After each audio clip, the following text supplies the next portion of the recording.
We are now recording. Hi, everyone. Welcome to this webinar number 2 from the Teaching with Technology SIG from the Pod Network. I'd like to welcome our esteemed panelists as well today.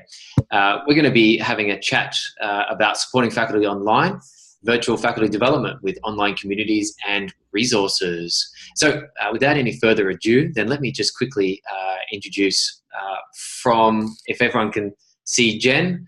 Hi, Jen. Jen Almjeld is an associate professor of writing.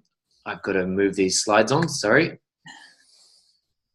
Okay. She's an associate professor of writing, rhetoric and technical communication at James Madison University, teaching courses in research, media theory, and composition. She also serves as a faculty associate in scholarship for the Center for Faculty Innovation, where she works with faculty on writing productivity, engagement research, and scholarly approaches to digital media. Her publications appear in Computers and Composition, and if I pronounce this right, Kairos and Girlhood Studies. She's the co-author of a composition textbook and several book chapters, most recently co-authoring a piece called Organic Mentorship, Feminist Model of Mentoring as a Strategy to Support Scholars and Leaders, appearing in the edited collection, Surviving Sexism in Academia, Strategies for Feminist Leadership. Almjeld is also involved in several community engagement projects and initiatives, including serving as an instructor for the Young Women's Leadership after-school program and serving on her university's engagement advisory group. Jen, welcome to you. Thank you. Welcome, everybody. Okay, next up, George Detiveaux, and I apologize. However, the current chair and illustrious chair at that of our pod Teaching with Technology Special Interest Group. George supports the mission of the University of Houston Downtown, CTLE, by facilitating sessions and providing instructional design support, consultations, and observation services to faculty who are seeking to innovate face-to-face, hybrid, and online courses. His interests are in teaching techniques, technology tools that foster engagement and active learning, and his area of focus in faculty support at UHD are hybrid and online course design and pedagogy. Previously, George managed the Teaching and Learning Center at Lone Star College, where he was responsible for adjunct training, technology workshops, mobile device management, and LMS trainings and support. An award-winning teacher and trainer, George was knighted by the Republic of France as, and here I go, Chevalier dans l'ordre des Palmes Académiques. Bravo, 10 sur 10. Très bien.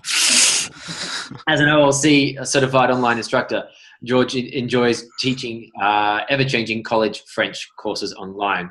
3 things, our thoughts are with you and the City of Houston and the UHD community. And I apologize to all French speakers for my butchering of the title. And can you say your knighthood again? Chevalier dans l'ordre des Palmes Académiques. Thank you very much. Last but not least, we do have Robin. And Robin is an online learning specialist and instructional designer for the Center for Educational Innovation at the State University of New York at Buffalo. She's also the principal investigator on the SUNY Tools of Engagement project entitled On-Demand Discovery Learning Professional Development, which encourages faculty and staff to explore and reflect on the use of emerging technology tools to expand tech-infused pedagogy. A current project involves the creation of a MOOC with all learners, which is based on the TOEP model.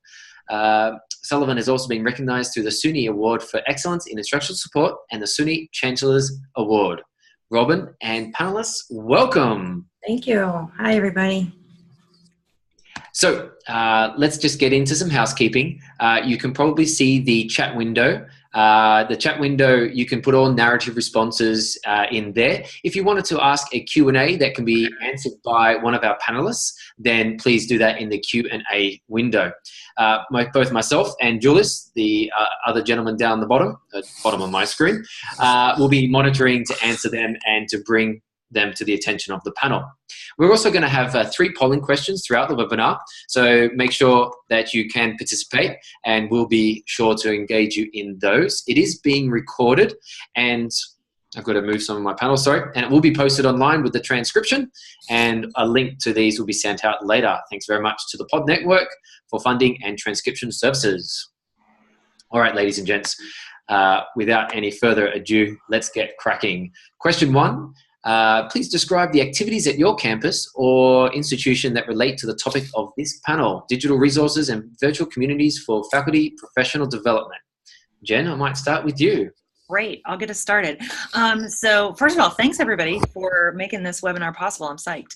I come to this first as a full-time faculty member and then as a part-time professional developer. So I work specifically with scholarship in our center.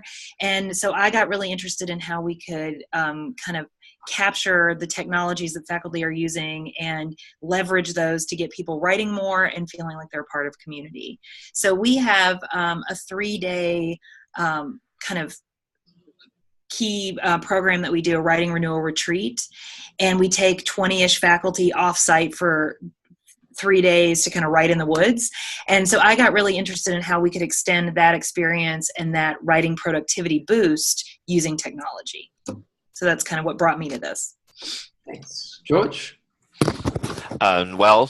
We had a big hurricane here in Houston recently, and that caused some issues. So a lot of our campuses were closed. A lot of folks who were teaching face-to-face courses could no longer do so. So currently, the activities at my campus involve getting a lot of face-to-face instructors onboarded with our learning management system and trying to get some best practices in online instruction in there at the same time. In general, also in the Houston community and in Texas at large, I was kind of stuck at home during the hurricane. The power was going out every once in a while, wanting to help, not knowing what to do. So I created a little website for people to volunteer their instructional design and course consultation services. And in the hopes of helping people do just that, like I'm doing at my campus right now, but on a greater scale. That's since been extended to Florida and Puerto Rico as well, in light of the natural disasters that have happened there. There's a URL coming in the chat window for what I created, and I'd like to share that with you. So there it is. It's the virtual e-learning think tank. And while I'm there, also a special shout out and thank you to Teresa Wu from Cal State Long Beach, who's taken this in directions that I don't have time to take it anymore because I'm so busy helping my own family and faculty. There you go. Thanks so much. Thanks. Robin, how about yourself? Hi. I'm going to talk a little bit about a project that relates to this webinar, and that's called the SUNY Tools of Engagement Project. Basically, it is on-demand discovery learning professional development. And goal of that project is to encourage faculty and staff to explore emerging technology tools to expand tech-infused pedagogy. Basically, the project is a website that has a curated collection of tools and tutorials that are used for assisting 21st century learners to kind of acquire the skills that everyone needs. It's targeted to faculty so that they can learn about the tools to integrate them within their teaching. Some of the resources on the site are audio, video, gamification, simulation, and other tools. So we'll talk about that project. And there's a large part of the project is centered around a social network community that is pulled together through Google+. And after someone completes one of the discovery learning activities that they find on the website, they share a reflective post into the Google Plus community about how they're learning and how that tool might be applied to their own situations. And then faculty to faculty community of support kind of share their own thoughts and experiences about that same type of experience. Taupe is currently out there and available as a standalone website, and I encourage anyone who has an interest to explore emerging technologies to take advantage of the site resources and complete the self-reflective activities. The Google Plus community was geared towards SUNY participating campuses, and I'll explain a little bit more how that's evolving a little further down. Okay. Thanks, Robin. While I have you, Robin, I think then let's maybe continue with you. How do you utilize technologies in meaningful ways to impact scholarly productivity and increase feelings of belonging for faculty? So I think the Taupe community certainly gives opportunities for faculty to learn from each other And the idea behind that project, the funding was initiated through the SUNY chancellor. And so she wanted a way for to create systemness. That was a term that she coined. And so she created funding that the different campuses could receive funding if they collaborated together to develop something that normally might have been created separately. So different SUNY campuses got together to create this project, and instead of doing 64 little projects that were 64 different communities, we pulled them all together into this shared Google Plus community. And so that's just the one way.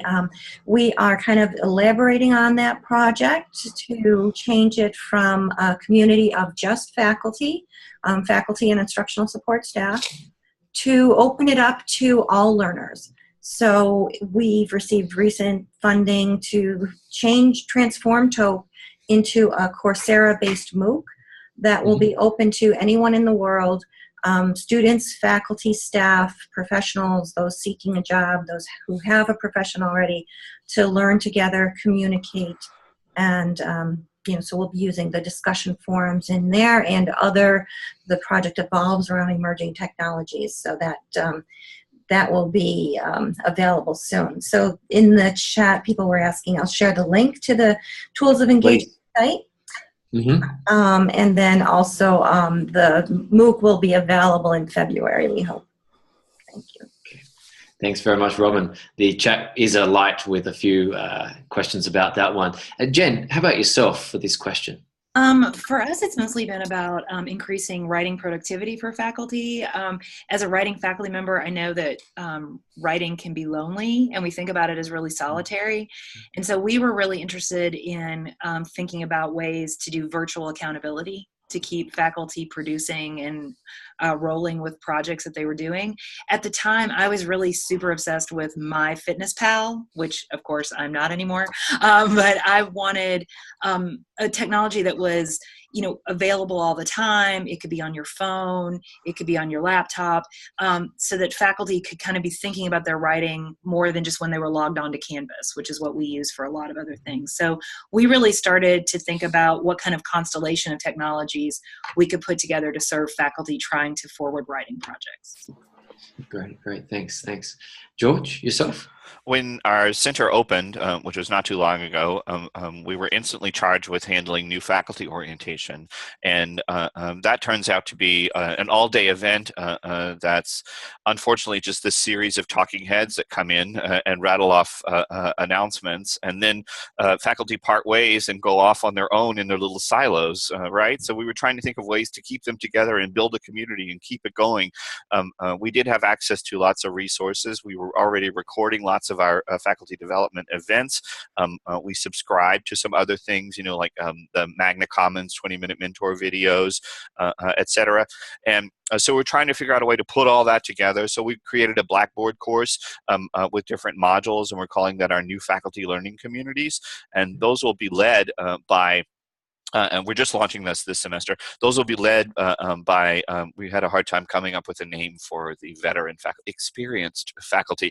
And they will guide small groups of new faculty through various topics like backwards design, learning assessment, student engagement strategies, fostering deeper learning, assessing effectiveness, etc. So this we found to be a much more effective and cost-effective way to do this because we end up with that great sense of community that we probably would not have had if we had the money to spring for something as fabulous like that ACUE course in effective teaching practices, for example, which is lovely. We just don't have the money for it. So we kind of cobbled our own together. Thanks, everyone. Okay, all right. So we will initiate a poll, and I will be doing that. So let me just get that up and running. Question 3. Okay. So everyone, this is the time when you can be engaged with the session. I've just launched a poll, and hopefully everyone can see it. Please let me know if you can't.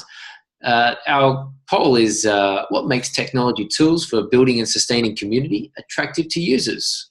Please see the options there and have a vote.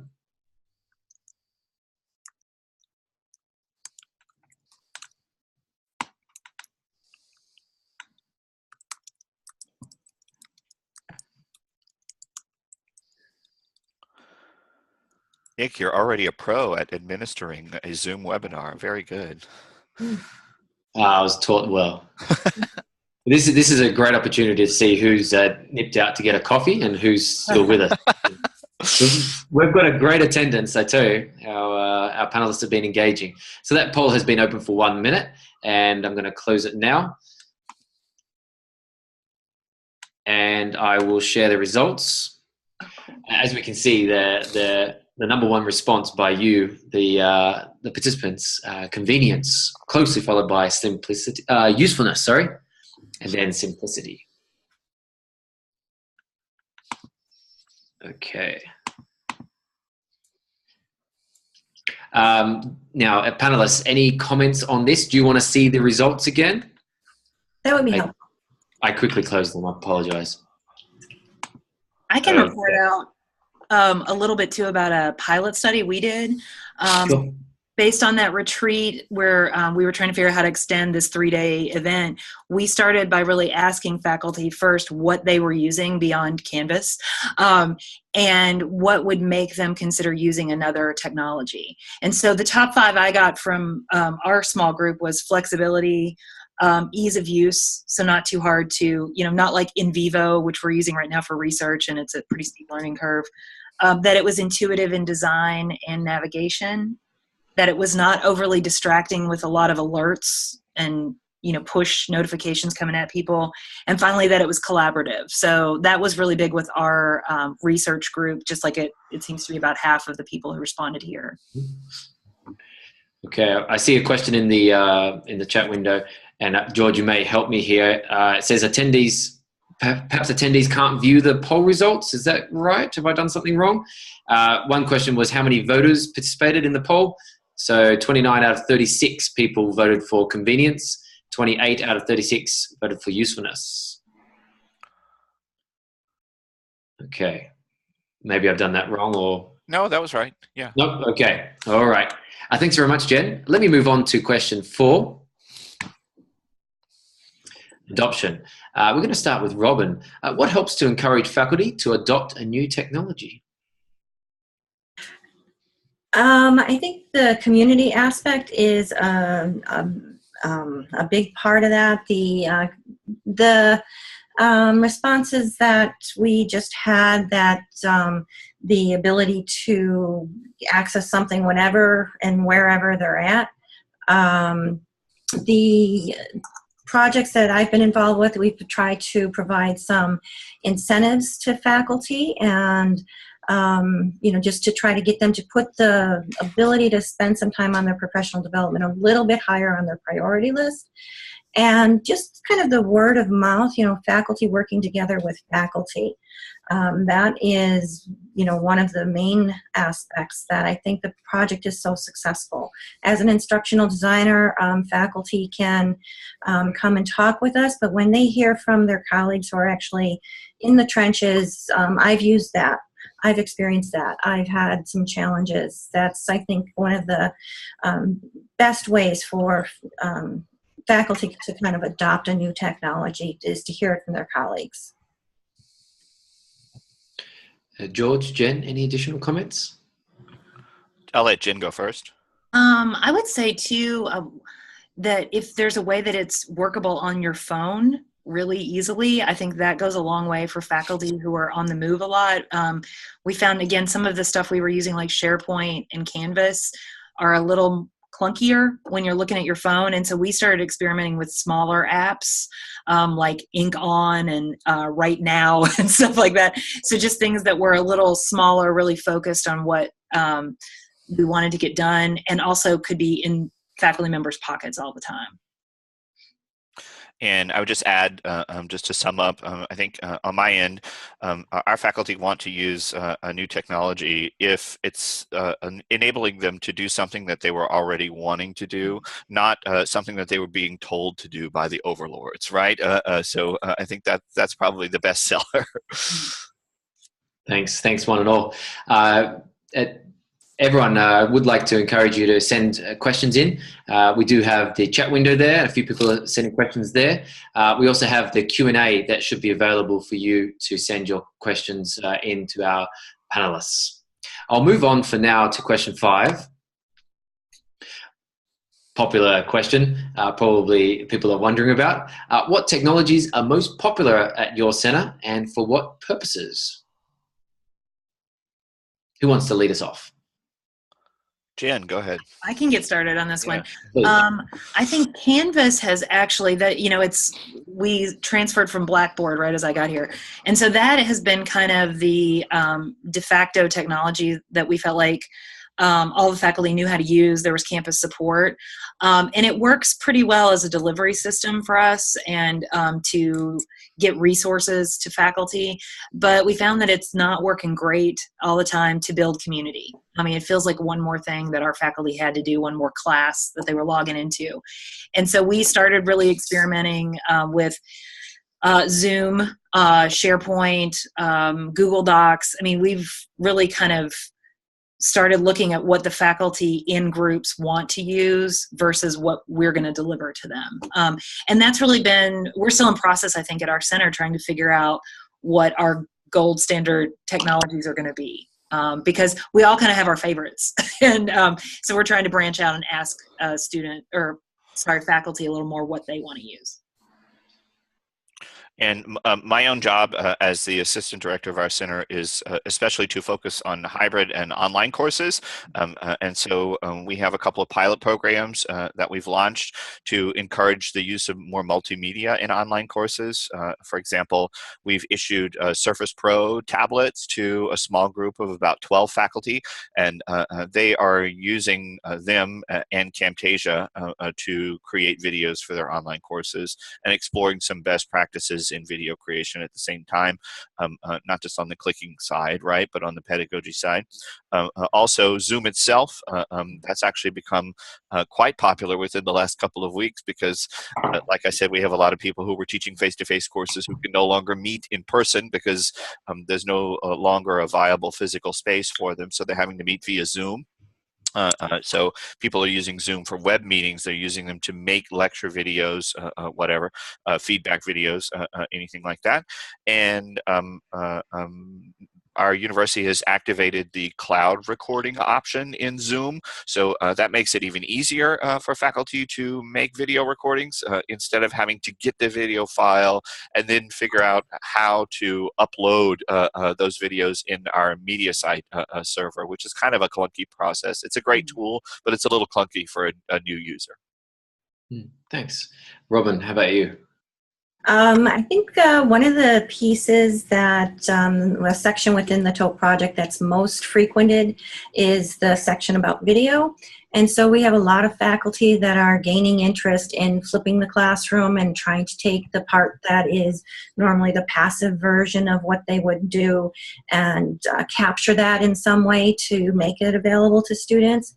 So, there's online video editing tools, there's information about how to do screencasting, the importance of closed captioning is shared and information about how to do that. So I think just, exploring video and how, everybody's got their smartphone, so they got a video camera in their pocket. And so you can bring the classroom into you can bring the world into your classroom now much easier than you were able to do in the past. And there's free tools. You don't need to have a very expensive $1,000 video editing tool anymore. So I'd say that's probably one of the most popular things, not with everyone, but with a good number that are kind of on the cutting edge. One of the other tools that people are using quite a bit are the Google suite of tools, Google Docs.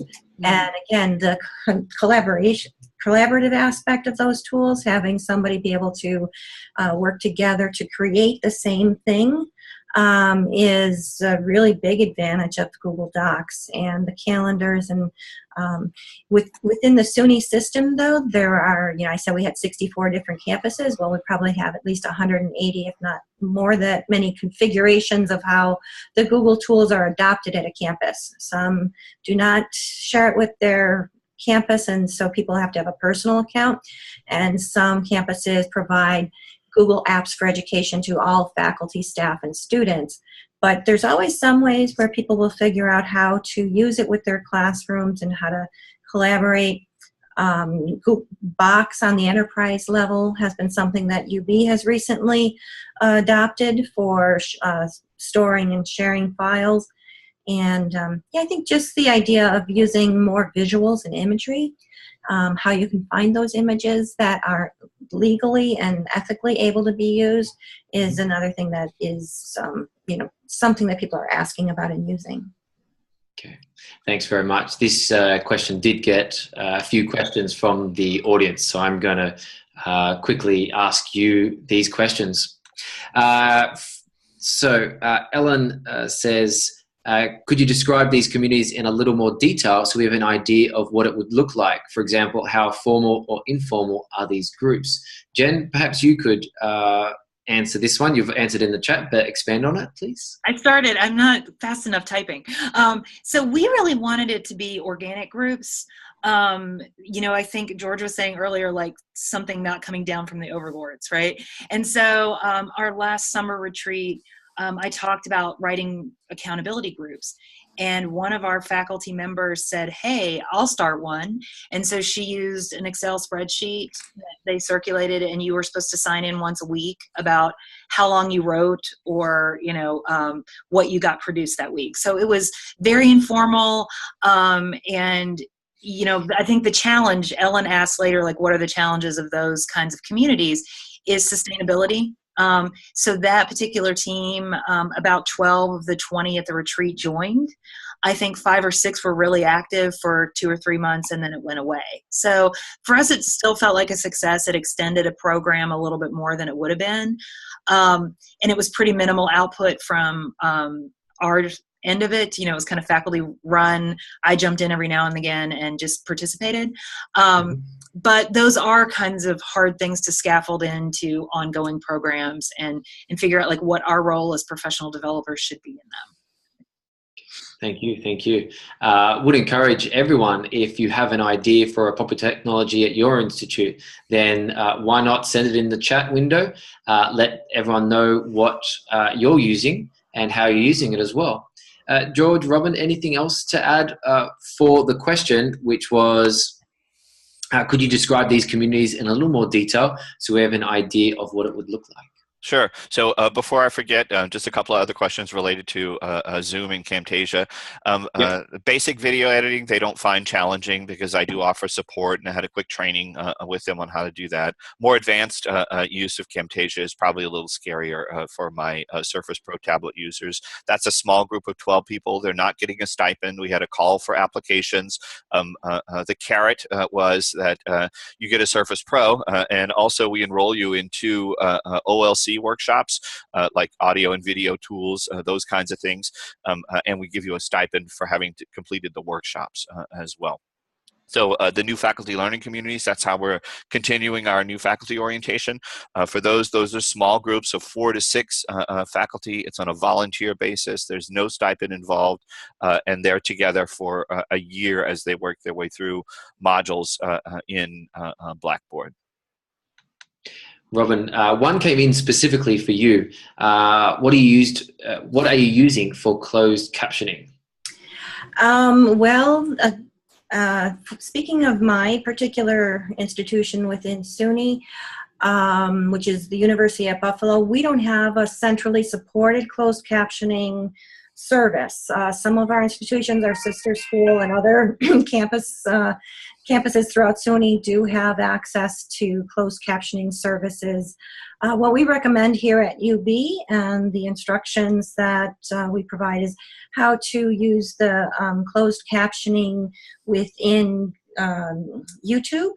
And so that, even if somebody uploads their video as private, then uses the auto captioning in YouTube and then does the correction or turns on the collaborative ability for maybe one of their students to do the correction, because the auto captioning within YouTube is only about 80% or so accurate. So to do a good job at it, you do need somebody to take a second pass at it. So that's kind of the thing that, I think we recommend most at UB, but there's many conversations that go on that a service, and I think even at UB we have 9 schools within our university. So even within some of the schools within UB and definitely other SUNY campuses, they do have captioning services that are available that will go through and caption everything. And in our own institution, we will only caption videos for an online course. If there's an actual student who presents with that specific accommodation, then we'll pay for it. And those videos have to be housed in MediaSite. And MediaSite works with some third-party companies. I can't remember the names of them, and we pay for those. And I guess just to follow up, Mary asked about, do we ask faculty to create a script?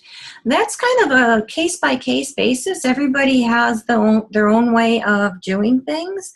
And, sometimes even I will have somebody talk through what they're trying to say, but then use the captioning tools to kind of create the script for them, and then maybe re-record using that transcript as their script. Some people do like to have the script line by line written out before they start, so I think that's a case-by-case basis.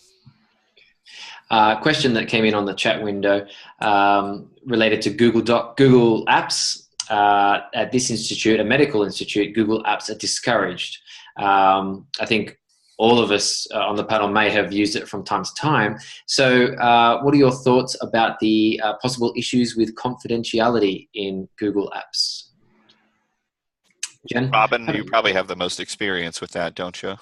I could definitely talk about that. And that's probably a big driving factor of why we're changing from our Google Plus community to a Coursera-based discussion forum, because there were, although the social networking aspect of the Google Plus was really great, very visual, very interactive, but we did get comments back from campuses, it's not supported here.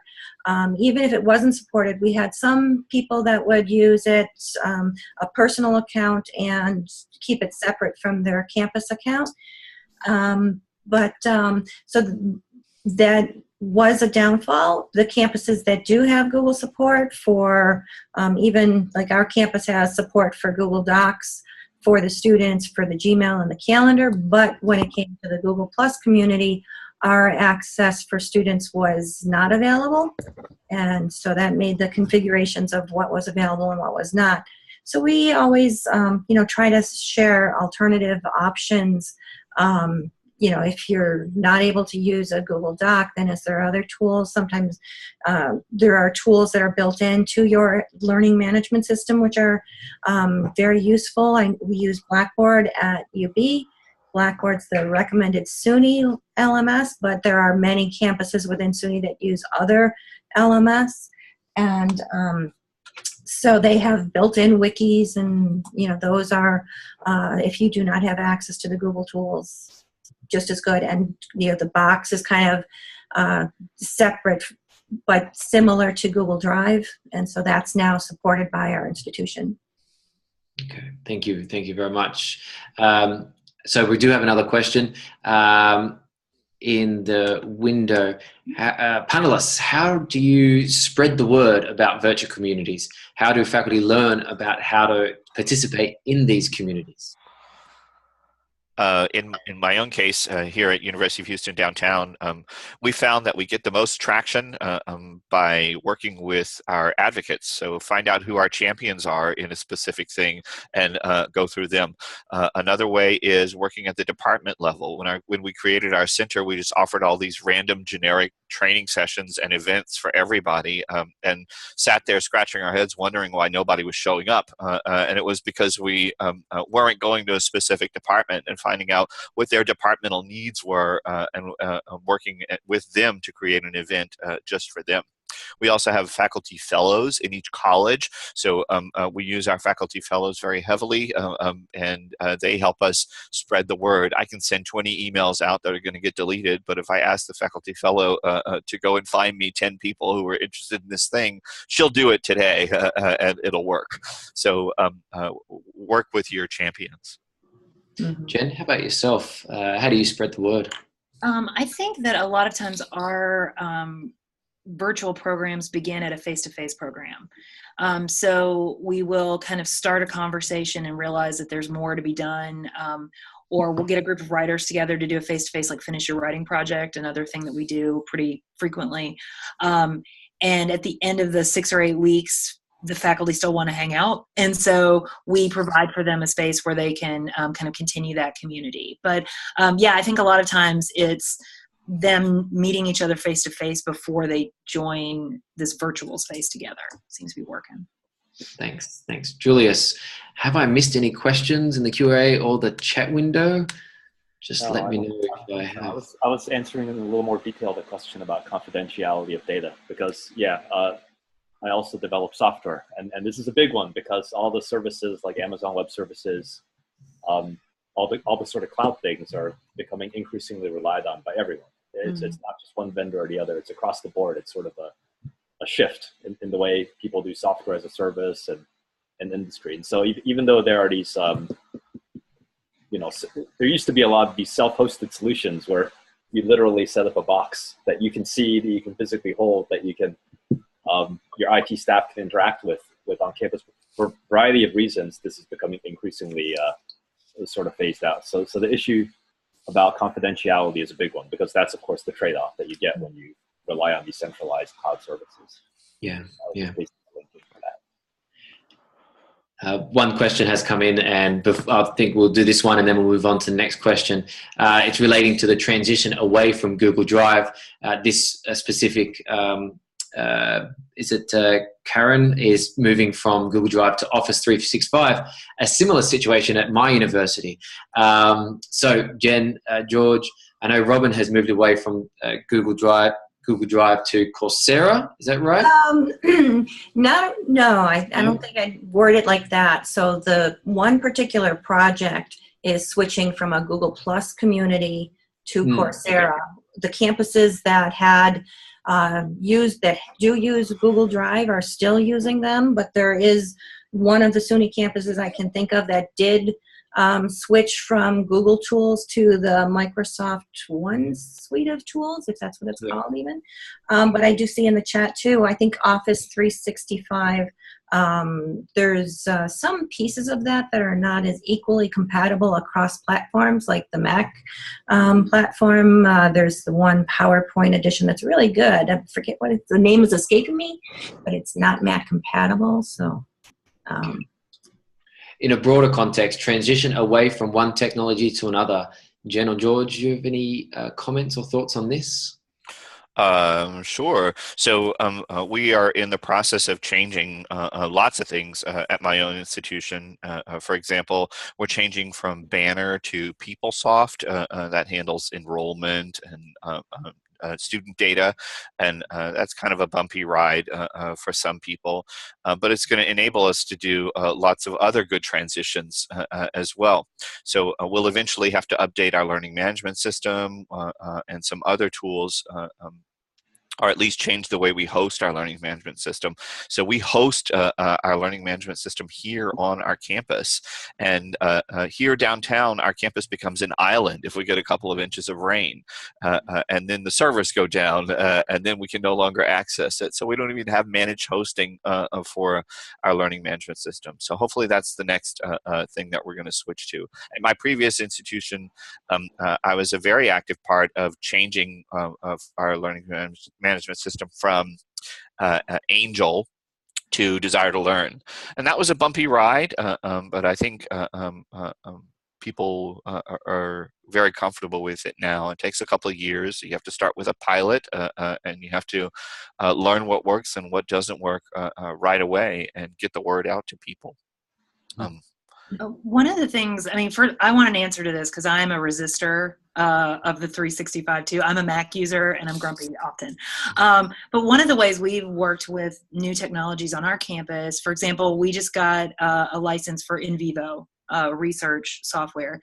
and we don't have the bandwidth to do the training. So we've partnered with our innovation office, which is like our tech support kind of folks, where we bring in the pedagogy and the research expertise, and they bring us all the great tech expertise. So we're trying to fill some of those gaps by having people who speak both, like the faculty voice and then the tech expert voice in a room at the same time. Thanks very much. I'm going to... I just want to elaborate just a little bit more. So the idea of when one tool goes away, switching to the next tool or the transitions, that's one thing that we definitely try to support through tools of engagement. The first module of that everybody has to go through is the importance of lifelong learning, so that when you're learning about technology, you're not learning about this tool or that tool. You're learning the principles about how the technologies are used to support teaching and learning, and the ability to say, oops, that one changed. Now I need to apply what I learned in the Google Docs suite, and how that's same applicable to a different suite of tools or whatever the case might be. So just trying to get that mindset across is really important. That's a big challenge for a lot of institutions, especially with learning management systems. So they focus so heavily on the clicking, how to do the clicking, that the best practices get left out. Sorry, Nick. Yeah, Robin, I think it's time to put that TOEP URL back in the chat window if people can't find it again. I'm going to move us on to question 6. Jen, I'm going to turn to you first. Whoops, sorry, question 7, Jen, will be to you. But everyone in the audience, here comes a poll to you. If you wouldn't mind putting this in the chat window. We've already sort of done this, but let's hear your tailored responses to this. Please share examples of technology adoptions for faculty development initiatives or programs, either from your campus or from other institutions that you are aware of. So we'll give you a minute to do this. And if you've got a website to go with it, we'd love to see that too.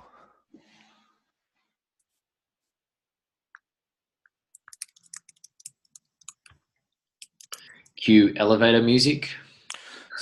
So while people are typing, someone asked also what were we using before we were using Zoom, and in our own case we were using the Blackboard Collaborate, which was actually good in the way that it was inside Blackboard, but bad in the way that there were all these Java update issues that turned a lot of people off on it. The new version, of course, doesn't have that issue apparently, but we're Zoom lovers now. We are transitioning from Collaborate to Adobe Connect. So we're going through that transition phase right now. You're just typing an answer in the chat window. So there's no actual poll coming through Zoom. Mm-hmm. You're doing what Gavin just did, what Ann just did, what Teresa is sharing. I'm excited. All kinds of good stuff to go check. Wow, I can't wait to steal from all these things. Yay. I think we have our next panel. Awesome. Just volunteering right now. Right. Yep. Gavin, you're signed up, whether you like it or not. That's right. Same with you, Ann. I'm thinking of you, C. Yates. We did that 2 years ago, and it's buggy, but doable. So I'm going to, in the interest of time, I'm going to move us on. Please, audience, please feel free to continue posting in the chat window. While people are posting in the chat window, if you do have a question, please feel free to ask it in the Q&A window.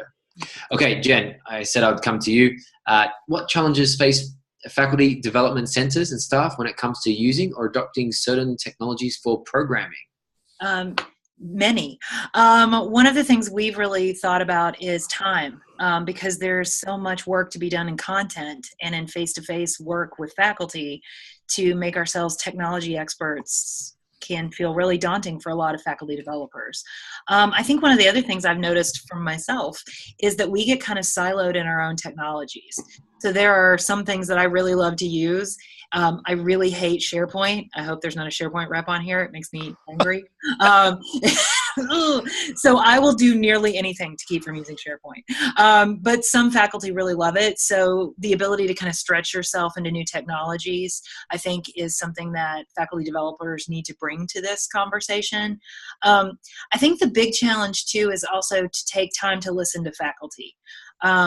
because it can be really tempting to use whatever technology is comfortable to you and supported by your university, and to just kind of run ahead with that. But it's really important to ask your users what they want and what they feel comfortable using. Jen, a question came in specifically for you. Aside from writing, are there any topics you found particularly conducive to faculty communities online as opposed to face-to-face? Yeah, oh, that's a great one. We're actually right now doing an I Can't Research That group, where we're looking for faculty who are doing work with vulnerable populations, having a hard time getting through their like IRB for research. And that'll be kind of a hybrid. So they'll meet some face-to-face, but we'll have this virtual space where they can kind of talk through issues. So as a support tool. We also have engagement is a huge thing at JMU. We talk about it a lot.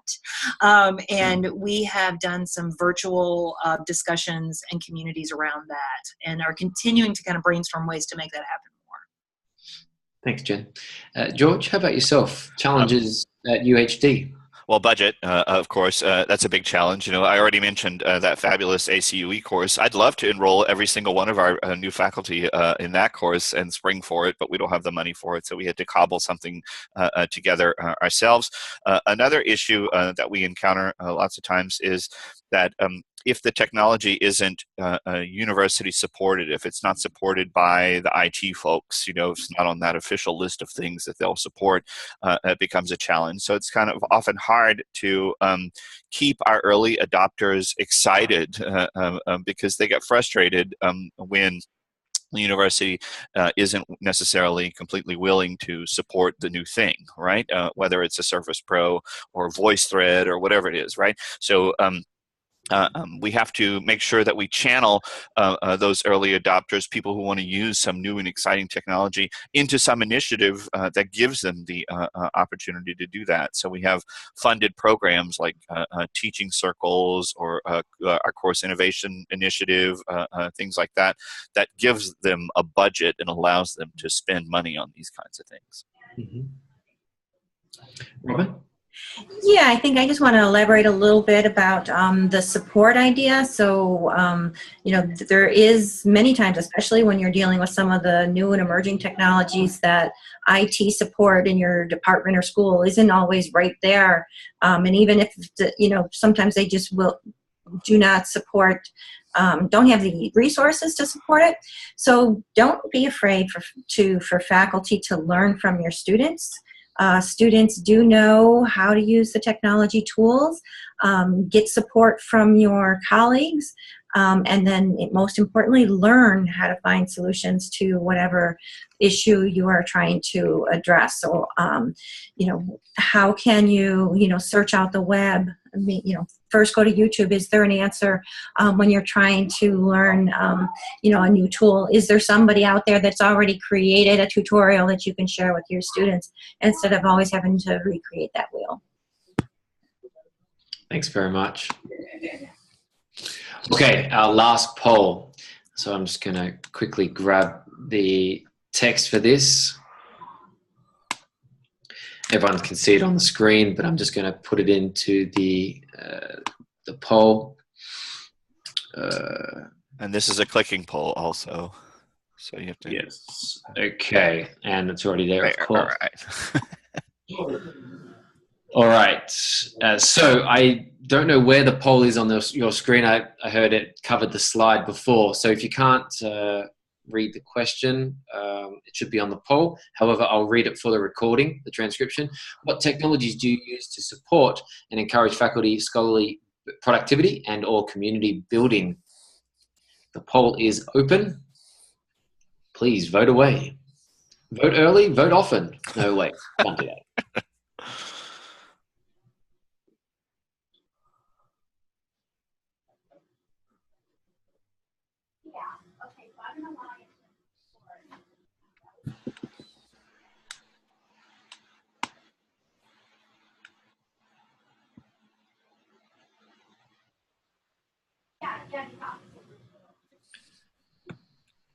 See, George, we didn't put none of the above. That's right. So if you have other or I hate all of these, you can put them in the chat window. What about I love all of these? Right. I love all of these.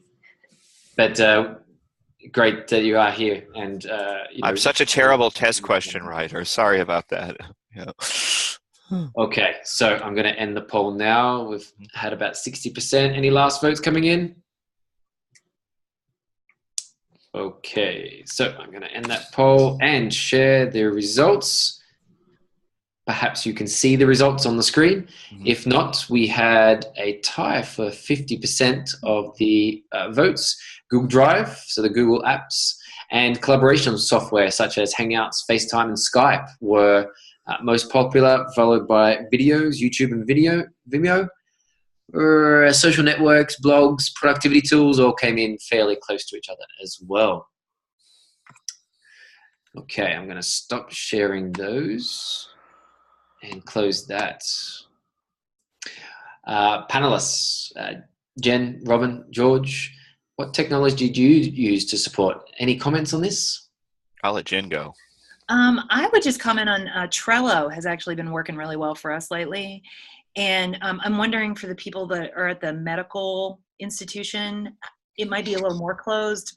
I'm not sure about the confidentiality, but I've been using this with a group where we're looking at engagement as a movement in higher education. And so there are 6 people in this research group, and Trello has just been amazing and lets you do to-do lists and, agendas, and you can capture data there. Like it's pretty fun. I think I've been really impressed with how it's been working both for the research and the conversation there and also for the community aspect. Mm-hmm.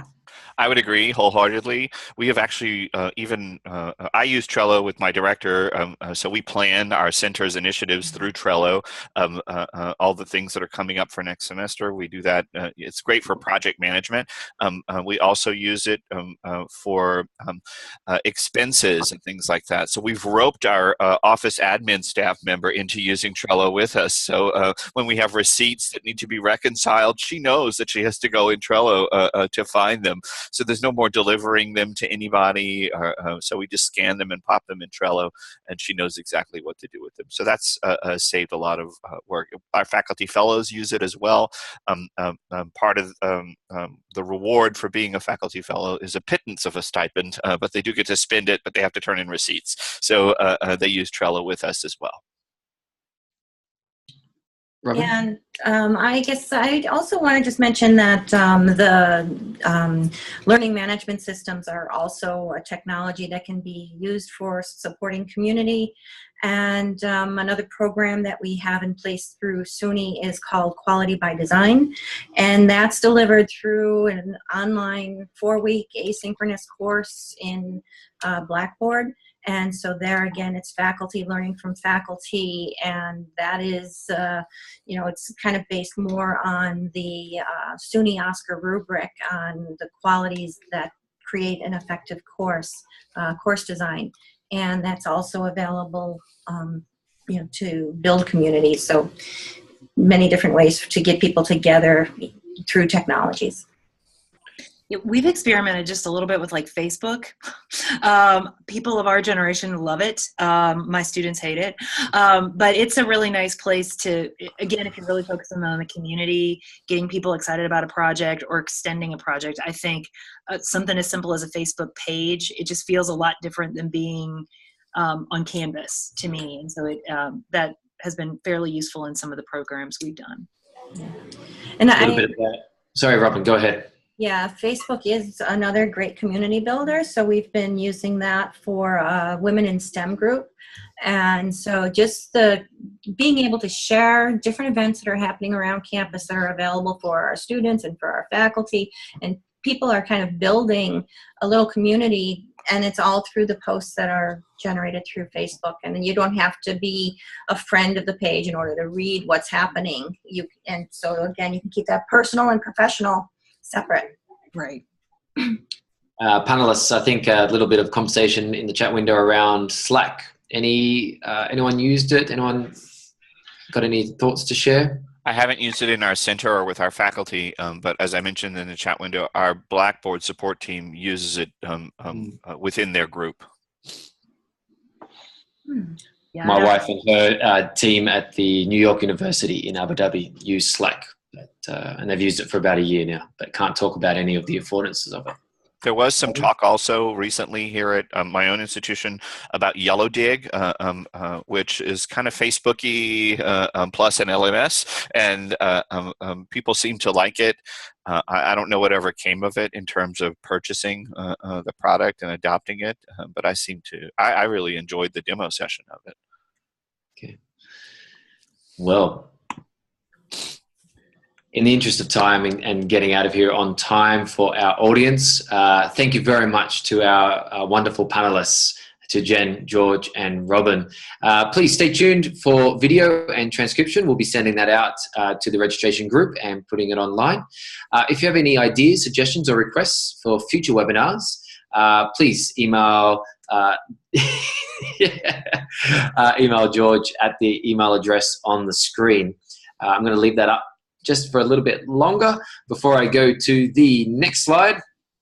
Please join us in Montreal. I look forward to seeing everyone in Montreal, and register for the Pod Network conference. We specifically, with the Teaching with Technology Special Interest Group, have a couple of sessions. There's a Birds of the Feather meeting Friday, nice and early, Friday morning. Myself, Julius, and George will have a sponsored session, putting technology models to work, and I can't see the end of the word. My screen is covered. Featuring TPAC. Julius will be joining us online for that one. Unfortunately, he's not partaking in any poutine or any. We also have our business meeting on Saturday, October 28th. So I look forward to meeting everyone there. Is there another slide? No, there is not. So yeah. I'm going to leave it back on this one for the email for George. But thank you very much, Jen, George, and Robin. Audience, if you don't mind sticking around and would like to ask any questions to our panelists, if they don't have to run off, and you don't have to run off, then we can connect further. But that's it for now. Thanks very much, everyone. Thank you. Thank you. Yeah, if anybody has a question, we maybe give them the mic. It might be easier to talk to them than type out an answer. George, I'll let you do that. I don't want to. Okay, all right. There's no baby yet. I'm afraid to touch too much. You might break it. I don't know. It's been an hour, so I should check on Jen. Yeah, you should check to see if your wife has had a baby yet. Yeah. Let's see. I'm sure she could probably hear us. Bonnie has a question here, so let me go turn on Bonnie's mic. Let's see here. Hi, Bonnie.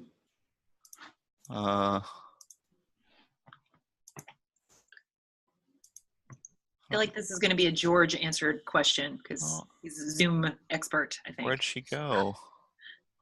I just tried to turn Bonnie's mic on and it's not letting me do it, so I don't know what's going on.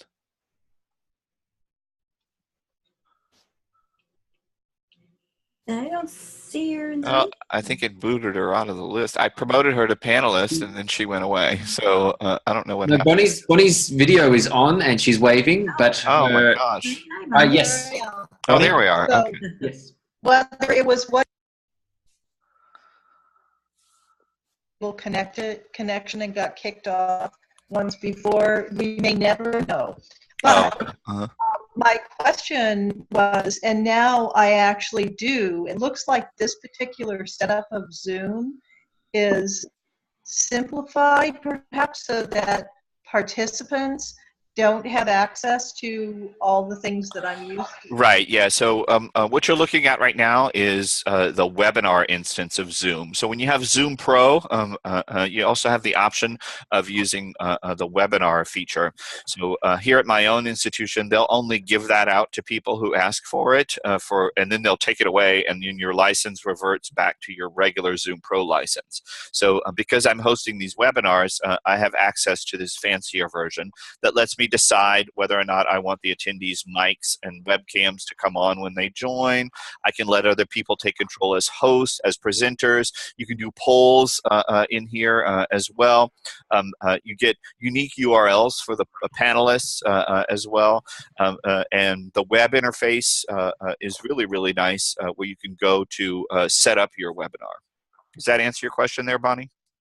Absolutely. And you may have even warned people when they came in, but I was a little late coming in. So all I knew was, oh, this looks very different. And I've been worrying the whole time that my video, was it on? Was it off? How Oh, do no, I yeah. do that? Yeah. Is my mic on? Is it off? And so I was looking for all around and didn't find that. So I figured it was that, and I just hadn't had the pleasure of seeing and hearing that. And I didn't want to interrupt the presentation. So yay that we had a little time afterwards. And thanks so much, George, for Our pleasure, yes. Of course. As you guys know, those of you who know me, I'm going to do the free thing until the bitter end. So I always do the free version for as long as it will ever last. And I use Zoom all the time with my mentees. And I just noticed, by the way, in case you guys are interested, that, or maybe you already know this, that the free version, when you have two people in